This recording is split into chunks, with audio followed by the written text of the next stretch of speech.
কুমিল্লা সদর ৬ আসন থেকে সংসদ নির্বাচনের খবর জানাচ্ছেন সহকর্মী মনির হোসেন তপু। ভূমিকম্প সহনীয় মোস্ট ডিউরেবল দেশের প্রথম থার্মেক্স রড সালাম স্টিল। সালাম স্টিল বোঝে ডিউরেবিলিটি। সালাম স্টিল মোস্ট ডিউরেবল স্টিল। সালাম স্টিল ভোটের গাড়ি নিয়ে আমি এখন আছি কুমিল্লার প্রাণকেন্দ্র, যেটি সদর আসন, এবং এখানে যে কুমিল্লা যে সিটি কর্পোরেশন একই সাথে ক্যান্টনমেন্ট নিয়ে গঠিত কুমিল্লা ৬ আসনে এখন বর্তমানে রয়েছি টমসন ব্রিজ এলাকায়।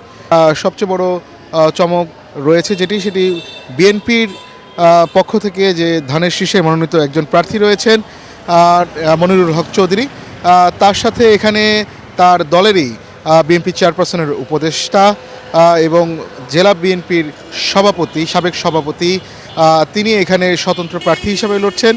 তবে এই দুজনের মধ্যে ভোট ভাগাভাগি হওয়ার সম্ভাবনা রয়েছে বলছেন ভোটাররা। তবে এদিকে জামাত সহ অন্যান্য যারা প্রার্থী রয়েছেন তারা দাবি করছেন যে তারাও ভোটারদের মন জয় করে বিজয়ের বিষয়ে শতভাগ আশাবাদী। সালাম স্টিল ভোটের গাড়ি নিয়ে কুমিল্লা ৬ আসন থেকে এই ছিল আমার কাছে সবশেষ খবর।